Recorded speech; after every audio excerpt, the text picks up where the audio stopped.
ये घर पंचायत चलती है भैया, मेरे नाम भाई जगन सार हम देखो ये मेरे नाम को जगह हमें आगो गुनादी बल्ले फिर को आगो जगह ये गुनादी बनने टाइम को बालू ये सीमेंट ये हम को मेरे नाम पर 300 फिर को दीवाला बन को ये उठा डाले हैं तो फोटो फिर को बिल पड़ी बिल 40 को 8000 पड़ी। अब फिर को आगो मोल्डिंग को लिखे तो फिर को 2010 में आगो 2010 में आगो हम जगह ये भैया फिर वहाँ से आगो हमें गुनादी बल्ले फिर आगो बालू सीमेंट पूरा आई हम को फिर गुनादी बनाने को फिर बिल पड़ी हम को फिर तब से आगो हमें दीवाला को अभी बिल लिखा डाले नहीं है।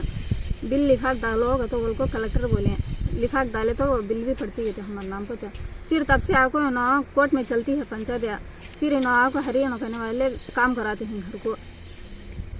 अब हमें क्या तो बोले तो ना आगो हमारे ऊपर लड़ी गाते हैं। अब आगो हमें अब क्या कर सकते हैं, जज मैडम भी बोली पंचायत हो तो कौन घर बनाना को बोल हमें खड़ो करा ले उन्होंने कराते थे कामो। అందరికీ నమస్కారం సార్, నా పేరు మౌలాలి సార్.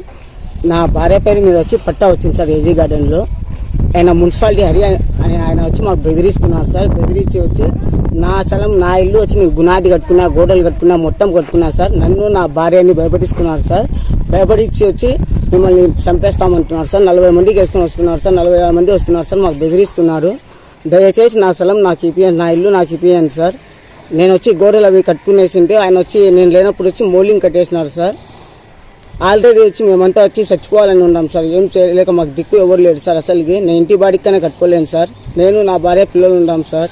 దయచేసి నా ఇల్లు నాకు కావాలి సార్. నా ఇల్లు లేకపోతే వచ్చి నేను చచ్చిపోతా సార్. నేను నా భార్య నా బిడ్డలు వచ్చి చచ్చిపోవాల్సిందే సార్. ఏమో తాగి చచ్చిపోతాము. ఎట్లా తిరిగి నా ఇల్లు నాకు కావాలి సార్. మీకు పట్టా ఎప్పుడు వచ్చింది? మీకు పట్టా 2010లో వచ్చింది సార్. జగన్ రాజశేఖర్ రెడ్డి ఉన్నప్పుడు వచ్చి పట్టా ఇచ్చినారు సార్. మాకు 2010లో మా పట్టా మాకు వచ్చింది. ఎవరి పేరు మీద వచ్చింది? నసీబ్ జాన్ నా భార్య పేరు మీదే వచ్చింది సార్. అది బిల్లులు పడినాయి మొత్తం మా భార్య పేరు మీదే పడినాయి సార్. బిల్లులు అన్నీ ఉన్నాయి సార్. ఇసుక బిల్లు పడింది, మళ్ళీ వచ్చి 48,000 మళ్ళీ లెక్కగానే పడింది, మొత్తం పడింది సార్. 2 బిల్లులు పడినాయి సార్. వీళ్ళు వచ్చి హరి వాళ్ళు వచ్చి మాకు సతా ఇచ్చేస్తున్నారు సార్. 40 మందిని వేసుకొని వచ్చేస్తున్నారు సార్. చంపేస్తాం.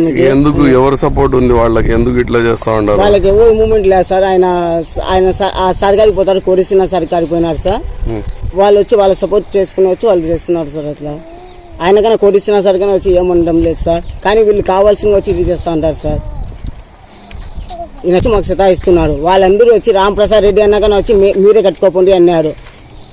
4 నెలల ముందు చెప్పినాడు రాంప్రసాద్ రెడ్డి అన్న మీరే పొందిమా మీరే కట్టుకోండి అని. మొన్నకని చెప్పినాడు. మొత్తం ఇది వచ్చి ఇట్లా జరుగుతాను సార్. ఎంఆర్ఓ సార్ కన్నా మాకే కట్టుకోమన్నారు సార్. ఆల్రెడీ వచ్చి ఎస్పీ ఆఫీస్ కాడికి పోయినాము, కలెక్టర్ ఆఫీస్ కాడికి పోయినాము, మళ్ళీ వచ్చి నిన్నకన్నా పోయినాము సార్. బిల్లు ఇది చేయను మాకు బిల్లులు పడితే కన్నా వచ్చి మాకు ఇది చేస్తున్నారు సార్. ఇట్లా చంపేస్తాము అవన్నీ బెదిరిస్తున్నారు సార్. దయచేసి మీరే కాపాడాలి సార్. మా ఇల్లు మాకు లేకపోతే వచ్చి మేము చచ్చిపోతాం సార్. మాకు ప్రాణహాని ఉంది సార్. మా నేను నా భార్య నా బిడ్డలు అందరం చచ్చిపోతాం సార్. ఇంకా వాళ్ళు లేకపోతే బతకంగానే బతకాను సార్. నాకు దయచేసి మీరే రక్షించాలని కోరుకుంటున్నాను సార్. ఇట్లా తిరిగి వచ్చి నాకు వచ్చి మీడియాని రక్షించాలని దయచేసి కోరుకుంటున్నా. ఇంకా మీరు తప్ప ఇంకా నాకు ఎవ్వరు లేరు సార్. నేను ఏం చెప్పలేను. దయచేసి మీరే నన్ను రక్షించాలి సార్. నా ఇల్లు నాకు కావాలి సార్. నా ఇల్లు నాకు లేకపోతే నేను చచ్చిపోతా, ఖచ్చితంగా వచ్చి చచ్చిపోతా సార్. నా ఇల్లు నాకు రాకపోతే వచ్చి యాదో తాగి తెచ్చి నేను నా బిడ్డలం అందరం దీన్నే చచ్చిపోతాం సార్. ఇంకా మీ ఇష్టం సార్. నా ఇల్లు నాకు కావాలి సార్. లేకపోతే నా ఇంట్లో నేను చచ్చిపోతా సార్. యాదో తాగి చచ్చిపోతా సార్.